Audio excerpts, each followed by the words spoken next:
You're listening to the Talking Headways Podcast Network. This is Talking Headways, a weekly podcast about sustainable transportation and urban design. I'm Jeff Wood. This week I'm joined by Kevin Krizek and Tila Duhaime to chat about an idea called emergency streets. We chat about traffic deaths as an epidemic and how emergency streets protocol could alert people to the traffic deaths happening in their communities. Stay with us. Today's podcast is brought to you by our super wonderful, terrific, amazing Patreon supporters. We appreciate you all keeping this show and Mondays at the Overhead Wire going. To join this merry band of city wizards and transportation experts, go to patreon.com/theoverheadwire. $2 a month gets you some stickers and a handwritten note sent with a cool train station stamp. $10 a month gets you one of our transportation scarves. We've also got some bonus material up there, so check it out if you haven't already. And speaking of scarves, the heavyweight net bike scarf is back in stock.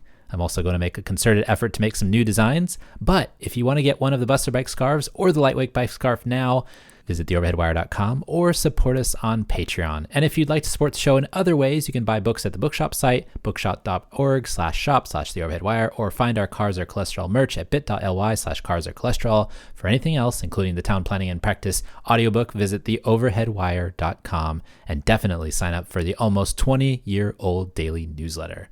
Or you can just keep listening and enjoying the show. We appreciate that too. You can also find us on Blue Sky, Mastodon, Threads, Instagram, Flickr, YouTube, Substack, and LinkedIn if you want to connect, usually at the Overhead Wire, but with Flickr, it's Transit Nerds. Some great stuff coming up, so keep on listening and enjoy the show. A quick note for Patreon supporters. I've set up an ad-free podcast RSS feed at Patreon. This means if you want to listen to the show without ads or promotional episodes in your podcatcher of choice, you can do so by heading over to your Patreon account and getting the feed there. I'll post instructions in the show notes of how to do it. And if you aren't a Patreon supporter, you can do so by going to patreon.com/theoverheadwire. Even just $1 a month gets you our podcast free of outside ads. That's patreon.com/theoverheadwire. Kevin Krizek and Tila Duhaime, welcome to the Talking Headways podcast. Thank you. Nice to be here. Yeah, thanks for being here. Before we get started, can you tell us a little bit about yourself? We'll start with Tila and then we'll go with Kevin.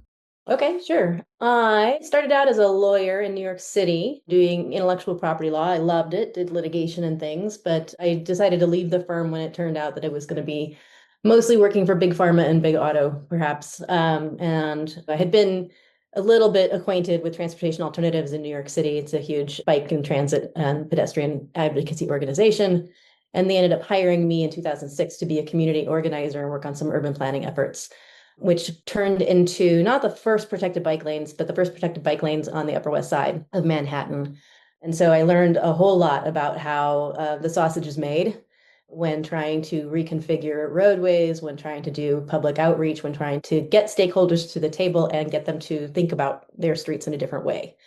And it was really energizing work. So I've been since then, now I live in Boulder, but I've been in various ways, always an advocate, sometimes lawyer, sometimes a community organizer, and just an agitator. I just finished up 8 years as an appointed official for the city of Boulder on their transportation advisory board. And I've also been working with Kevin and a couple other professors at the university here in Boulder, lecturing about traffic safety. And Kevin, we had you on at episode 376 with David King to talk about your book, but maybe you could share a little bit about yourself as well. Yeah, which was great. Thanks, Jeff. It's wonderful to be back. Kevin Krizek, I'm a professor of environmental design at the University of Colorado Boulder, where for the past 30 years or so, I've been studying how transportation services are provided in communities. Awesome. And Tila, you gave us a little bit of background, and I ask this of guests all the time. I'm wondering if, working with transportation alternatives, kind of the first inkling that you were interested in transportation policy. Probably the first time I thought about it as transportation policy, yes. But I'm originally from Southern California, and I never learned how to drive until my mid-30s. So I biked and walked everywhere. I also hitched rides with my, teenage friends. But being able to see like the Southern California landscape for what it is, for the car-centric, snobbish, underserved by any other public transit area that it is, has been really important to me. In terms of just sort of an equity lens, especially in California. There's a lot of stigma against using public transit, except for in Northern California where BART is the thing.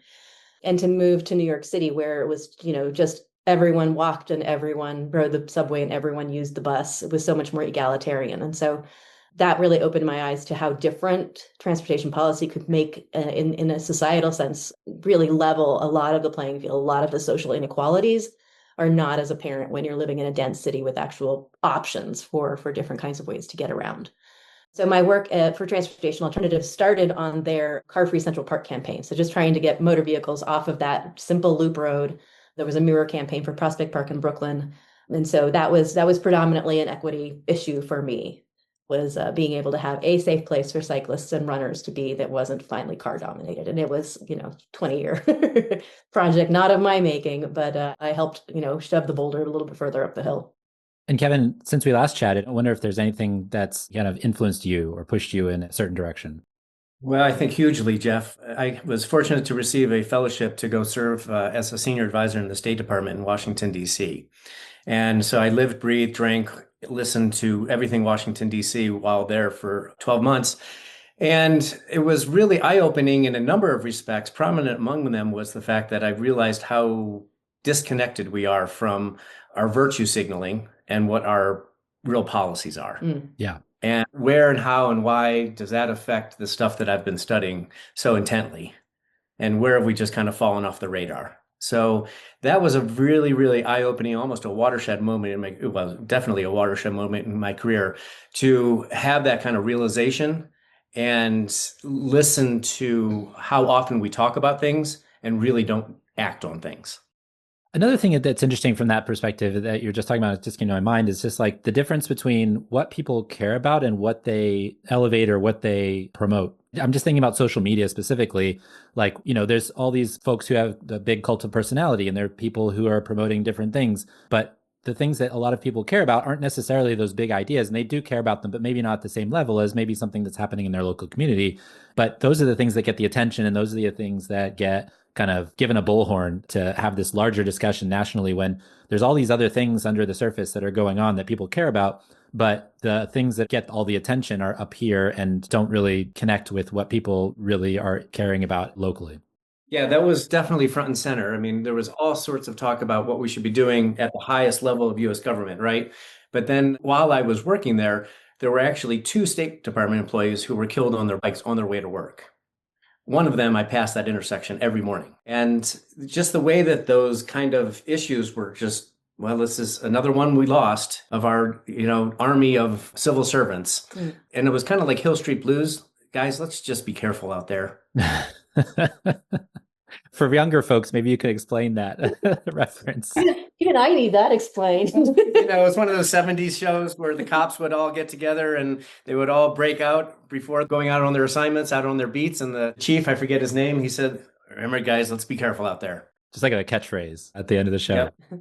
Well, before we get started, I want to tell a story. And I don't usually do this on the show, but I thought this was kind of pertinent to what we're going to talk about. I don't believe I've told this story on the show. We've done so many episodes, I sometimes forget what I've said and what I haven't said.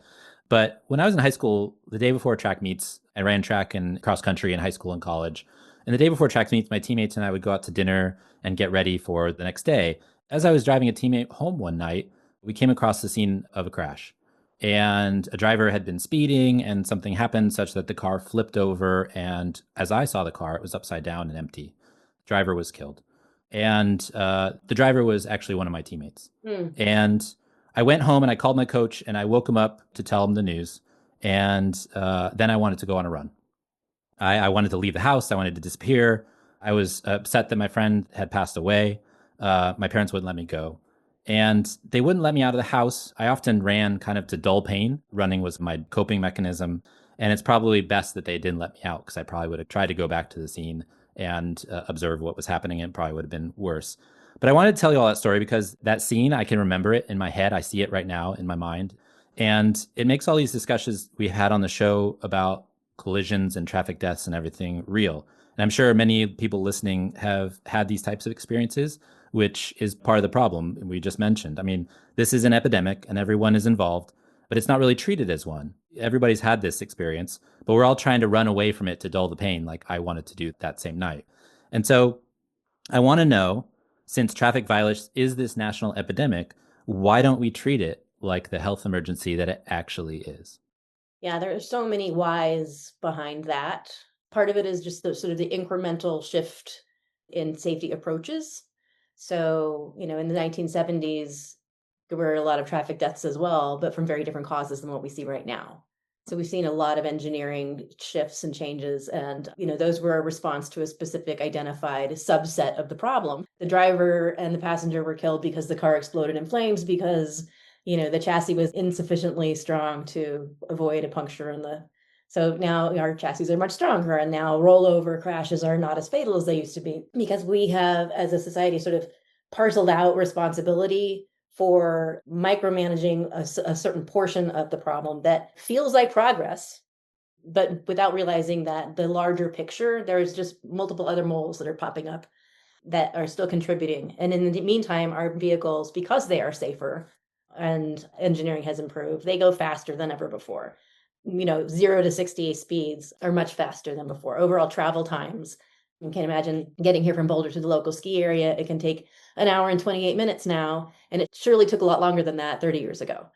So we have prioritized speed in the name of efficiency and in the name of progress, while handling at a very small and insignificant level individual causes of death in the overall car crash problem, without recognizing that we are really not even treading water. The tide is, I don't know, maybe it's a stream, but there's some water analogy there. Yeah. And we are, just trying different boats and different crafts and different oars, but the stream is swiftly carrying us in the wrong direction. And of course, we've seen that recently with a lot more emphasis or exposure by vulnerable road users to people outside of the cars who don't benefit from the seatbelt, anti-lock braking, anti-rollover technology are bearing, ever more brunt of the problem.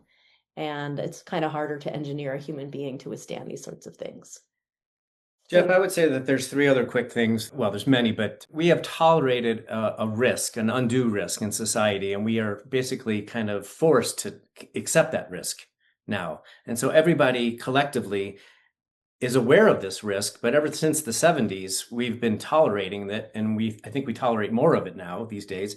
In terms of like, why do we tolerate that risk? We're conditioned to it, but also we think that we need to tolerate it for efficiency of commerce. Mm-hmm. And that's a big question mark, right? A lot of people are saying we should not be slowing down our roads in the name of commerce. And that's a big kind of question mark. And then the third is, most people have just swept this in the direction of the transportation agencies. The transportation agencies are hamstrung in how they can deal with this. When COVID came around, it was kind of all hands on deck. Yes, the CDC played a prominent role, but they reached out to everybody and all their kind of partner agencies. When people hear about a public health epidemic of this nature, first of all, they say, "Huh? Epidemic? Traffic? No, we don't see it," even though it has, roughly the same numbers as most of the other epidemics that we see.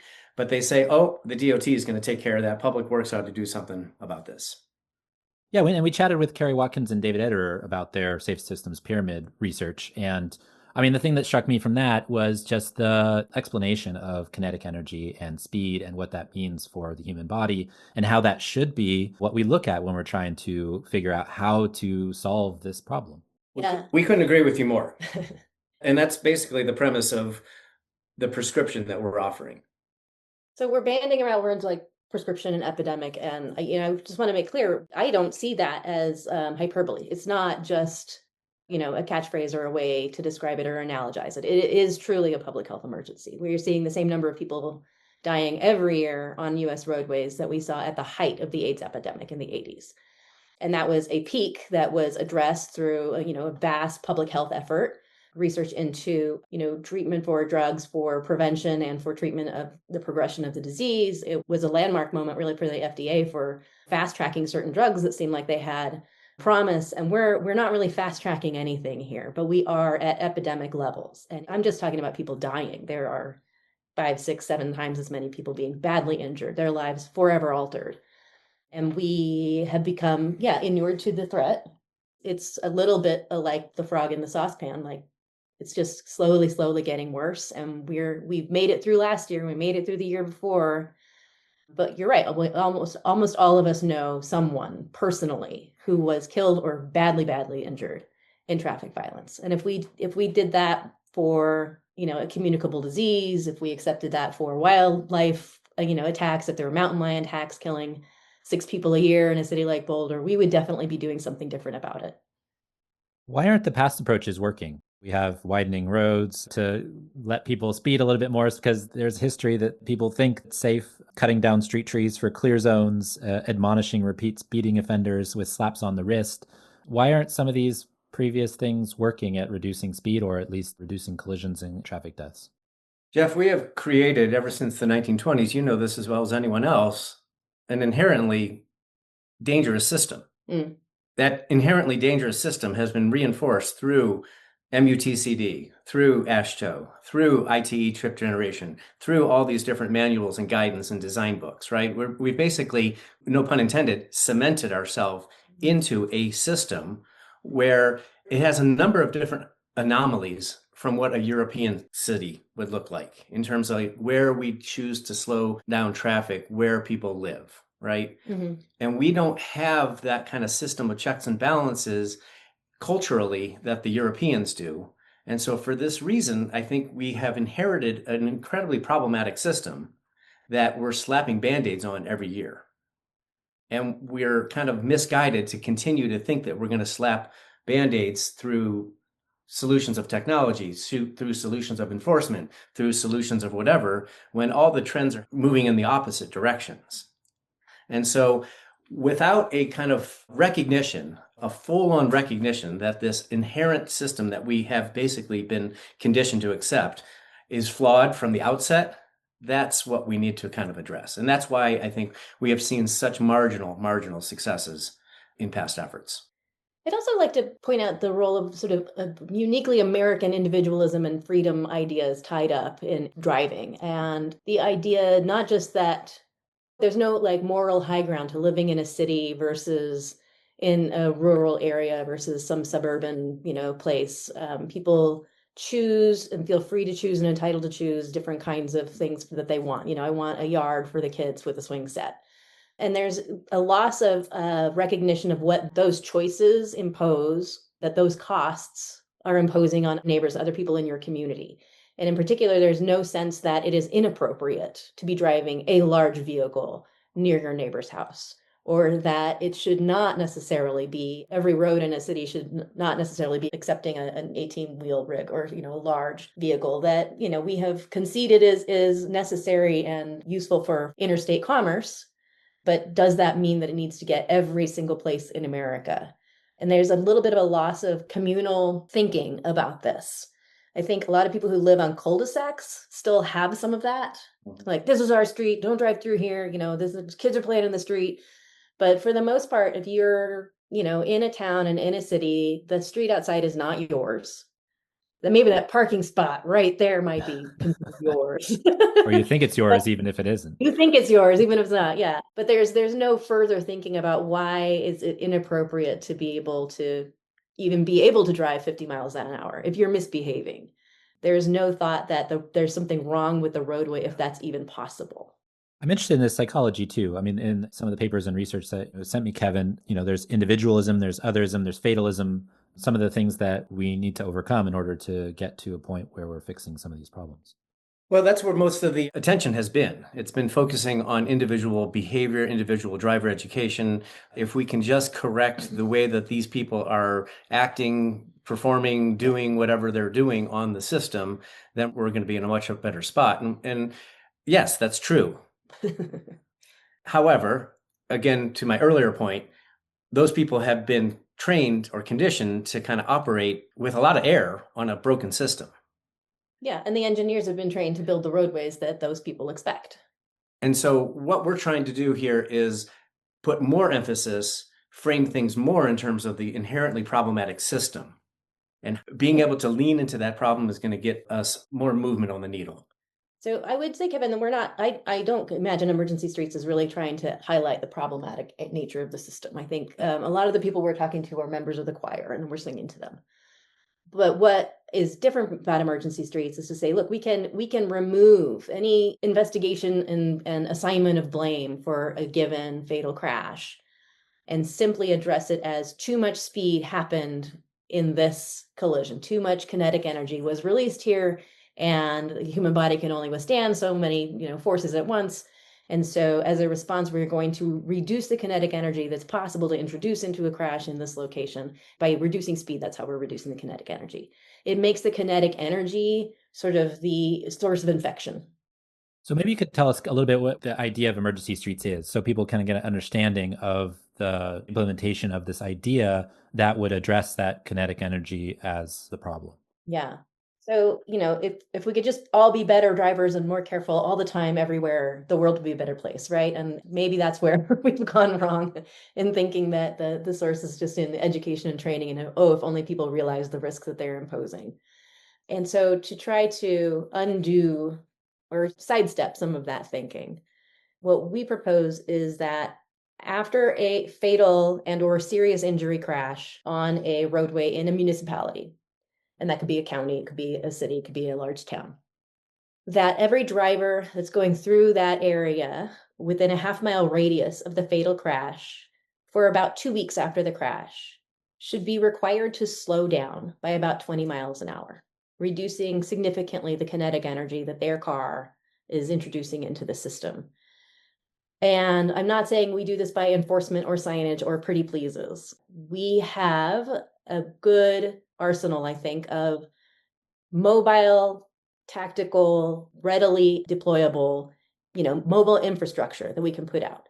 There are construction barrels. These are a lot of things that you see at a work site on a highway or on a major road. So barrels, bollards, barricades, different ways that direct drivers usually into a more constrained space than they're used to encountering on this road. That is coupled with an expectation for lower speeds, usually just with signage, but we are suggesting that we be a little bit more aggressive on the temporary engineering front so that these designs are both self-enforcing and self-obvious, and they don't require someone standing out there for 12-hour shifts holding a 35-mile-an-hour police sign. And we think that that would accomplish a couple of different things. On Monday afternoon, a student at the high school here was involved in a two-car crash on a fairly major intersection just outside of the town limits. I think it's technically in county. Her car was wrapped around a pole. She died. I happened to have to go that route to pick up my son from school, and it happened after I picked him up on Monday. By the time I took him on Tuesday morning, I had not yet heard of the crash, and I had passed by the scene and had no idea that that had happened. And by Tuesday afternoon, there was a makeshift memorial at the pole, so there's signs and pictures and flowers, and sometimes that happens, but that's not going to stay forever. And to me, this is emblematic of a major problem in our thinking about what the proper response by a community, by a municipality to be after a fatal crash. And that is get the evidence, put some paint, down, little orange X marks to aid the on-site investigative team that will come at some point in the next day or two. But in the meantime, clean up the detritus, get everything moving back the way that it was, when the way that it was just killed someone. There was no indication there was an extraordinary amount of speed. We're still waiting on the investigative reports. But I don't really care what the investigative report shows. I think if both of those drivers had been going more slowly, that the crash would have been easier to avert. And if it had occurred, it would have been less likely to be deadly. And I think that that's true system-wide. I can't necessarily point to this crash or that crash, but we do know that if we slow these things down, that that's likely overall in the aggregate to improve the state of affairs without focusing on and without interrupting all of the other efforts that are happening on the safe systems approach, on education, on engineering, on whatever you'd like. But it says that normal is not correct.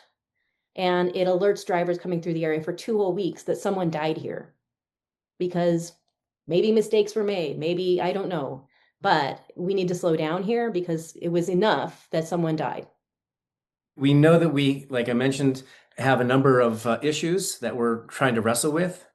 And we are, as a society, trying to recreate the system that we have, even though we know that that system is kind of problematic. So what is the proper response? That's kind of the question that we're asking communities to have a better answer towards. How do we get past the blame game? And how do we actually rectify a system in concert with ways that we know have worked in the past?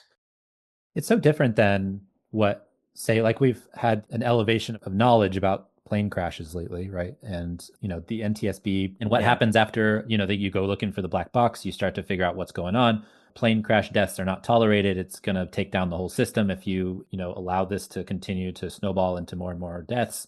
But we treat traffic deaths differently. And so, you all are basically saying and setting up a system that allows car crashes to be more like plane crashes or more like other things that we take more seriously.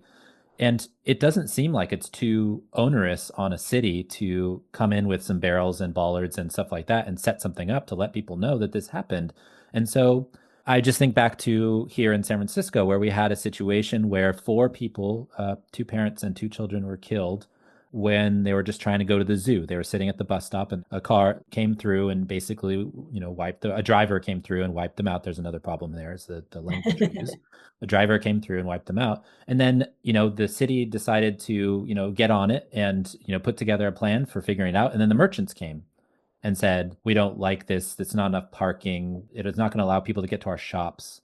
And so I'm thinking about, the way we should be responding to these things like we do other disasters, but also what's in the way of it? What continues to get in the way of doing the things that people who are listening to this podcast probably believe and you all should believe we should do, versus folks that are, not in that same frame of mind? This is one of the reasons why we feel as if the 2-week period is important, because what it does is it allows us to conduct that investigation. At the highest scale, what does that investigation look like? Well, that investigation looks like we slowed traffic down and the sky didn't fall. Commerce still got to where it needed to go, and we were able to move on. But on a more detailed level, Jeff, say, for example, the role of street design in facilitating unnecessarily high speeds, or the likelihood that specific design interventions could have prevented that crash, right? And so we could send out an army of people that would do, not necessarily an army, but the Vision Zero coordinator could go out there with a checklist and say, here's our audit. How are we doing in terms of this? We do the crash investigation, and we have extremely detailed procedures for that in terms of assigning blame and liability. But we do not do a good job of understanding the degree to which the inherent street design may have been a contributing factor to this. And this is where cities are growing a little bit of discomfort with this, is because they don't feel comfortable saying our streets are dangerous. They don't want to let people know. They want to just have everything be peach keen. Well, and they've relied on their expertise and, the engineering judgment, and the engineers are following these manuals. And as long as everyone's conforming to the standard of care, or, the engineering standards that are across the United States accepted as normal, then they won't get in trouble. But departing from that norm requires an extra level of justification. It's a legal kind of shield that they're using. Lawyers do ruin a lot of stuff. And then it goes back again to why we're working on just reducing speed and not talking about blame, and not trying to demonize anything in particular about the roadway, the driver, the interaction, who had too many drinks, who wasn't paying attention, and just say, look, there was just too much speed in the system here. There was too much kinetic energy at that intersection, at that collision. I think there's a lot of ways to compare the number of people who are being killed to significant health crises that we've confronted in the past. But it takes a lot to overcome sort of the paradigm that this is normal, that this is just sort of what's expected. If we could view it like, a contagion in our water supply, then we would recognize it's sort of the government's job to clean up the water supply. And that might mean short-term measures like boil your water at home, filter your water, do whatever, but they're not going to stop it there, right? They're going to say, well, we're also going to introduce, 4 more inline filtration systems and do extra cleaning and whatever in the meantime, and then we'll continue to monitor, and that we'll keep working on it until that water is safe to drink, right? We don't care who infected the water supply. That's not an essential part of the investigation. It's certainly not an essential part of responding to it and protecting the public health. And I think that having too much speed, there's something wrong with our system of roads, right? And whatever it is, it's making dozens of people, maybe hundreds, very, very sick and dying every year in almost every community. And if we treat it like a contagion in the water supply, if we treat it like the danger of earthquakes or wildfires and mitigate the risks of those things happening by building codes, by better road design, by, ensuring that people clear brush around their homes or doing better forestry management, We can condition people to expect a government response to this, I think, is what I'm trying to say. Yeah, to your point, Jeff, of like, why are the governments kind of having pause? I think that's a really important question because if a water main breaks, we have perfect reason to expect that the city is going to divert or change the traffic configuration. Yep. If we're going to be upgrading this intersection, they're going to be changing the traffic configuration. If we have a fatality, we're not going to change the traffic configuration. Why? Even if it was the third one on this same stretch of road in 5 years. Yeah. I mean, it's interesting to see some of those statistics, right? Like they come out with the GIS maps of certain Florida roads that have the most crashes in the country. And you see these bright red lines on there, and people know where they are. It's not like we don't know where the danger spots are. It's not like we don't know where, those can be impacted. I'm also interested in that earthquake idea too. I mean, here I am in San Francisco, and I just redid my basement, and the previous owners of this place had done some earthquake retrofitting. Well, the codes had been updated since they did their retrofit. And so we had to do more, right, to upgrade the bracing for the house. We had to put shear walls up. We had to anchor the shear walls to the slab. We had to put in bolting. We had to do this, that, and the other thing. And we get approved for it. And then we get a discount on our property taxes if we made that improvement. There's a benefit to making that happen, right? And so I find that interesting in comparison with this idea of emergency streets because the earthquake safety of places is important, and they have these codes that adapt to the knowledge that is existing at the time. And so why can't we do that with streets? Why can't we adapt to the knowledge that we're gaining on the study of kinetic energy, of speed, of what interventions can actually help? Well, I think we've met the enemy, and the enemy is us. Most engineers, not all, most engineers are going to think that they're doing their job by enforcing the existing codes. They truly think that they're making their roads safer by doing more of the same codes. Now, we can talk to Wes Marshall, we can talk to others about that, right? And if we look at most people and their driving behaviors, most people are going to be relatively say, why should I slow down because of something that somebody else did? And so that's a collective action issue, right?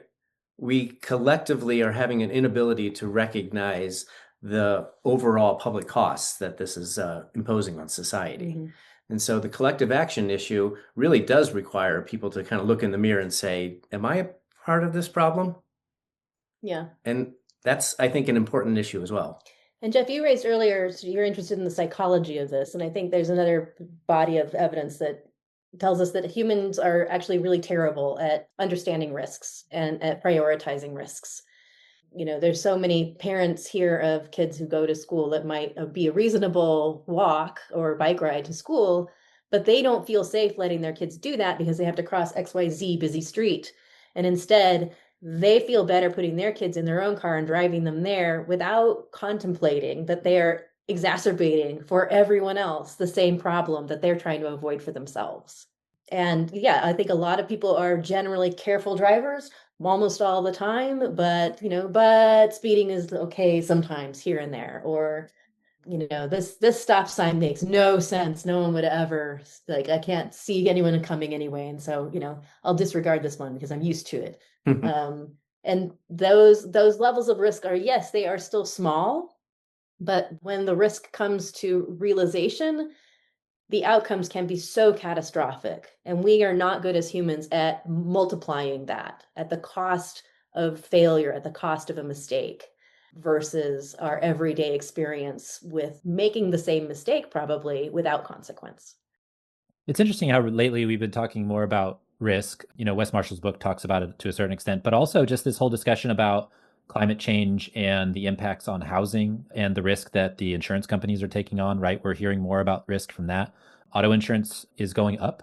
And so that means basically that auto insurers are seeing the risk in more driving in larger vehicles, and they have higher repair costs. And so your insurance rates are going to go up. And so it's interesting how we compartmentalize the risk that comes from, our insurance company telling us that our rates are going up versus like the risk that we're internalizing as what's safe for us to do on a daily basis. Yeah, and industry-wide rates going up are a really great example of why I should slow down just because some other jerk was going too fast. Yeah, there's a whole systems thinking to all of this that is so absent to most kind of policy prescriptions. It also makes me think, and this is one of my favorite things lately to think about, anyways, is Mindy Full wrote a piece for Nonprofit Quarterly a number of years ago talking about the difference between like the biopsychosocial model versus the biomedical model. And it makes me think of that too, as like, where's the risk coming from, or where's the healing coming from specifically? And, who can see whether you're having a heart attack or not? If it's your boss saying, "Oh, you look unwell, you should go to the hospital," when you're just sitting there, versus the hospital, how they treat you when you get there. It's like an interesting kind of comparison between what happens when we look at things systemically versus when we look at things as just like that individual thing happened and this is how we solve the individual thing. Yep. That thing in the article was a heart attack, but it could be anything like a crash, right? We're there and we see what's happening specifically with that individual crash versus like thinking about it from a systemic level and looking at it from a larger perspective and thinking about those types of interventions that might help in a larger scheme or larger scale. Mm-hmm. I'm interested also in like how you're seeing some of the things that are happening and some of the good things that are happening. I mean, I just saw that Sacramento has put together a program where they're looking at doing something similar, not so fast, but months instead of years. They have a task force for their Vision Zero program that looks at crashes in heavy crash areas, seeks to think about making interventions. Have you seen what Sacramento's put into place? And is that, going in the right direction, or is it still not quite enough? Well, I think that's a great question. I haven't looked into it in detail. I can only say that when we learn about these things in school, as you recall, you get the planning approach, which is, oh my gosh, wouldn't the world be great if cars didn't exist and we could have car-free streets? And then you go over to the civil engineering wing of campus and you say, our purpose is to move cars as swiftly as possible. Now, where on that continuum is Sacramento's prescription for their new plan? Are they willing to accept a reduction in the overall capacity of their car volume? Because most towns, we're not seeing that. We're seeing Vision Zero slapped on a system that is already kind of at overcapacity, and we're doing this with signs and whatnot, right? So unless we take that engineering approach through the modification of streets, I think that is where the magic bullet is going to lie. And if Sacramento's efforts are doing that, kudos to them. So I've talked to, a number of engineers who work on these kinds of traffic calming measures, and there's often a pressure for them to deliver a street that operates just as efficiently as before. And they tend to look at, overall travel times from one end of a corridor to the other, and kind of ignoring, the extra 6 seconds of cycle delay at, one of the 3 intersections along that route, say. And I think that's the right thing to be doing. I think that constant travel at constant speed in urban areas, that's an inappropriate expectation. And so to me, it's not even so much about the throughput or the travel time for a motor vehicle.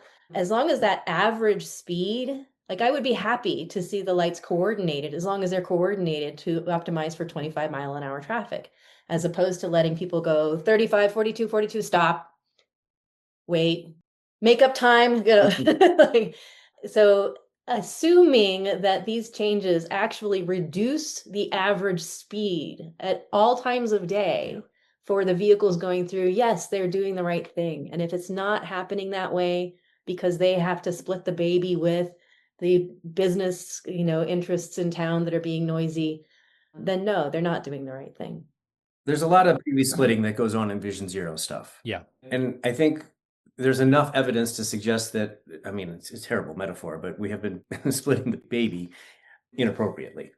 I just looked at the Sacramento Bee article. I just wanted to read what they said in the article because I think it would be interesting to you all. With the council's approval, the Department of Public Works will begin recruiting and hiring almost immediately for the $4.6 million quick build infrastructure program called Vision Zero Transportation Safety Team. The 6-person crew will design and implement targeted low-cost and safety-enhancing features within months. Residents often wait years, even decades, for improvements due to the city's reliance on grant funding otherwise. So. Right. I hope it's like what you all are talking about, where they make real change instead of just putting up some signs. Right. But it's interesting. I just thought, given what you guys are talking about, I thought this was an interesting thing. It just came up like a month ago. Some other stuff that's been happening too is, the idea of Families for Safe Streets trying to get speed limiters on cars, folks who are reckless drivers. Now, there's been a discussion. I'm interested in your thoughts on this discussion that Greg Schill brought to the forefront about, his idea thinking about specifically not focusing on street safety programs. I don't necessarily believe on that street safety design stuff, and focusing heavily on the reckless drivers, on the folks who are creating crash situations.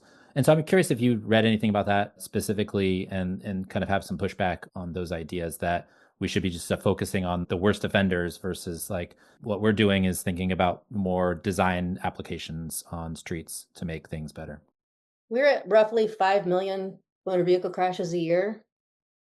43,000, there's probably about 40,000 fatal crashes, maybe a little bit less because there are often, multiple fatalities in a crash.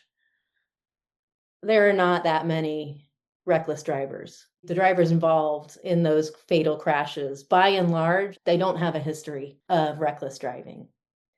I think that that's a lot of effort. To be fair, I mean, I'm impressed that the European Union, was requiring speed limiters on all cars sold now. Like if there was political will to do it, we have the technology. I don't disagree with Families for Safe Streets for, impressing upon the public the necessity of obeying speed limits.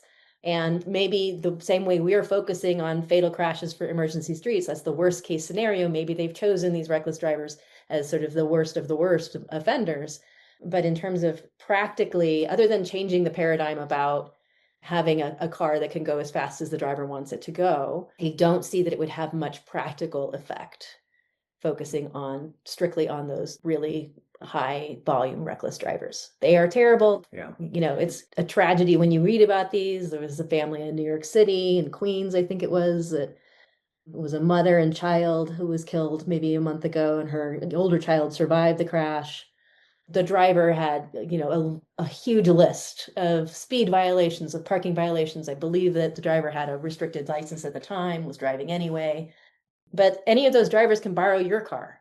They can do the same stuff in their mom's car. They can do the same stuff in a rental car. So no, I don't really think that's a fruitful avenue to be pursuing.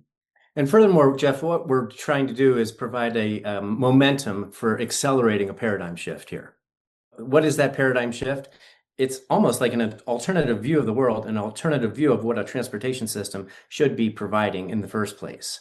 So if we're just trying to solve the issue of like, where are we going to get the most bang for our buck in terms of a policy that's going to do this?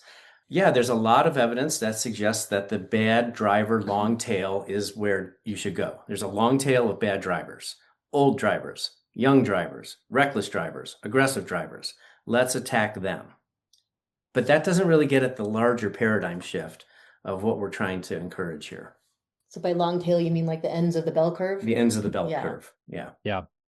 I was thinking also about what we've seen with congestion pricing in New York City and the amount of reduction in crashes, the reductions in particulate matter, and the immediate impact that it had. And I think that is really a big policy win, just from the standpoint of being able to see that if you do something that works, it will actually have an immediate impact. And so I think about the things that you all are talking about along those same lines. If you can actually implement it, then people will see the impacts and then they'll never know a way otherwise. I lived in New York City both before and after Bloomberg and Jeanette Sadik-Khan. And so to see just that, she just went in and put in these protected bike lanes. And she said, nope, we're going to turn all of, Times Square into a pedestrian thoroughfare and cars will just figure it out and drive around. And they did. Travel times improved, crashes improved, number of fatal incidents decreased, number of vulnerable road users increased. They were just canaries in the coal mine, and she flushed them out and had the data to support that this was a smart thing to do, not just a sensible thing to do, but the responsible government thing to do. And I was working with some of the same staff of, on the transportation team, city staff, who before had just said, no, no, no, and, the sky will fall if we do this. And suddenly they were directed to do something very different. And they were, for the first time in their careers, some of them, finally excited about doing the work that they were doing because they could point to some of these. But it took a really strong policy leader who said, we're going to do this, we're going to count the numbers, and we're going to let the data speak for itself, but we're not going to hold everything up because of all the what ifs. And furthermore, Jeff, you have a lot of readers or listeners who are, pseudo or real chupistas, right? And once you see the world through minimum parking requirements, you can't see the world any way else, right? Can't stop. And so the idea here is to provide this emergency streets being that kind of reckoning with our road system. Mm-hmm. In the same way, hopefully people will not see their road system in the same way and who gets priority and how and why and where and stuff like that. So really to accelerate those conversations, because right now there's a lot of noise out there about how to solve this problem. And what we're trying to do is increase that signal to noise ratio and say this is where the surgical precision efforts should kind of go. Mm-hmm. I'm curious, you all have given presentations of this to numerous boards and cities and things like that. And I'm curious, like, what the response has been. They're like, oh, yeah, that's really cool. And then just kind of ignore it the next day. Or like, you get pushback? Do you get people who are excited and they're like, let's implement this? All of the above. What often happens though is that, over the course of a 45-minute or an hour presentation, we will hear some of the what ifs right at the beginning. Oh, people will never do that. They'll never put up with this. What do we know? How are you going to let them know there's going to cause more crashes, blah, blah, blah. And I don't know, 4 out of 5 of those by the end of our hour talk have come around and they don't think it's impossible. They certainly are more open to it than they were at the beginning. It's a lot of work. It's a lot of work to think about how something would play out in an alternative universe.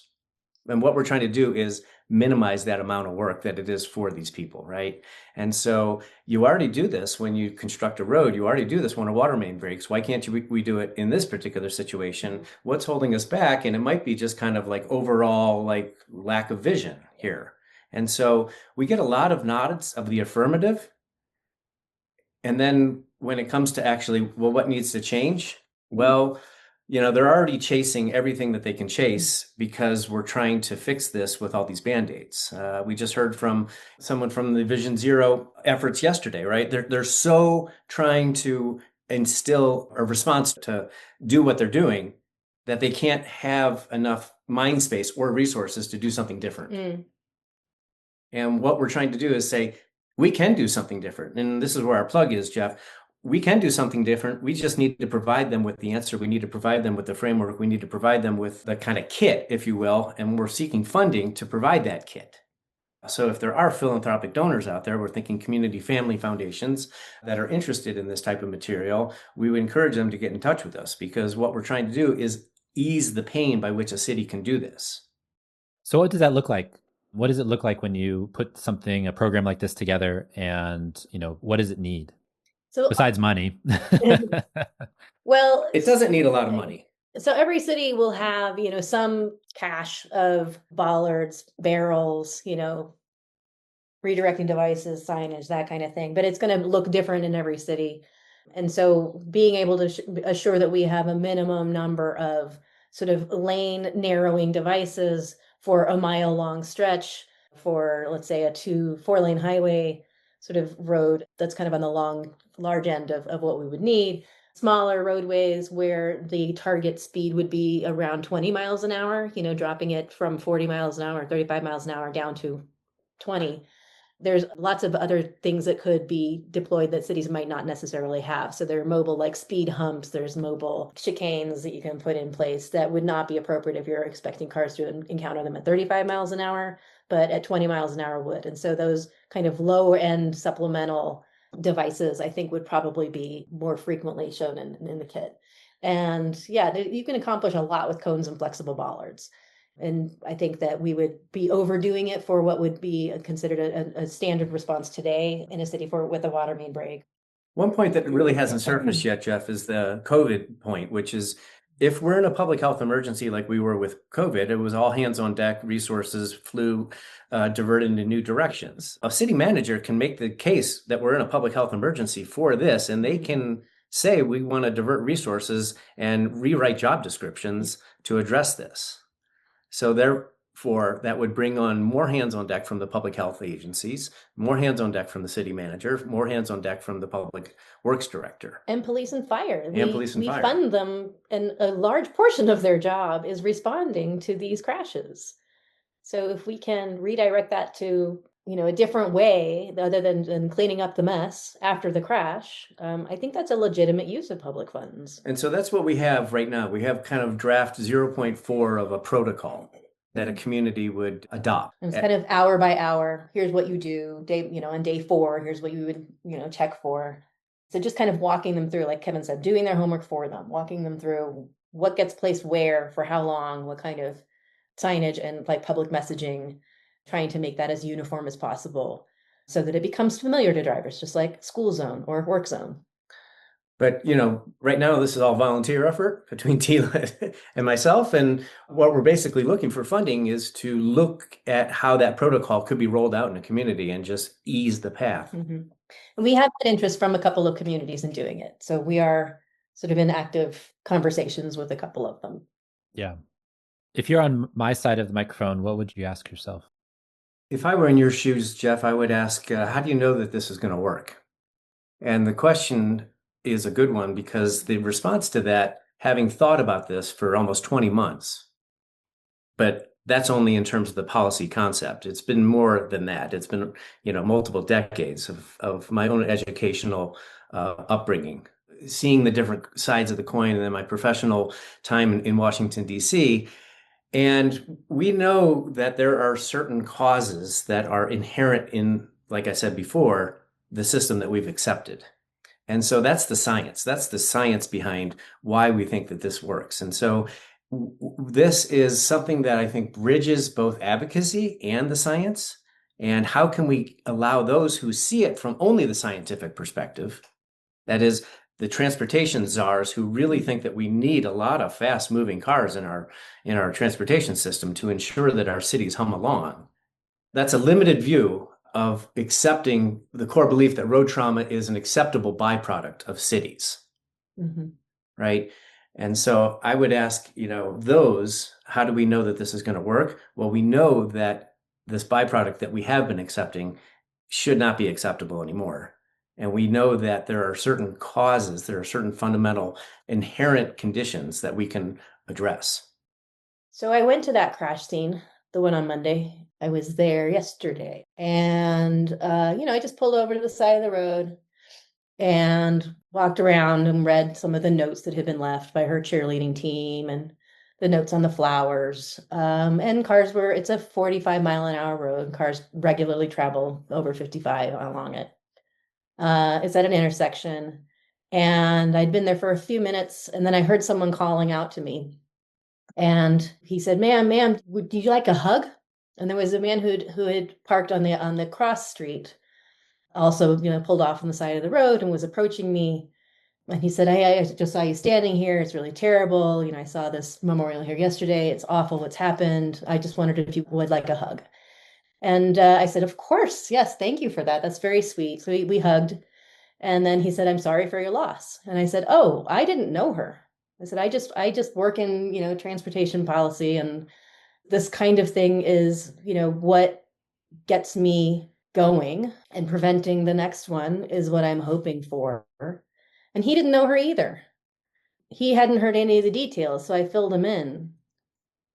And I continue to believe that there are people, when I talk about this sort of overtaking of American individualism and freedom and liberty, it's painting American drivers as selfish.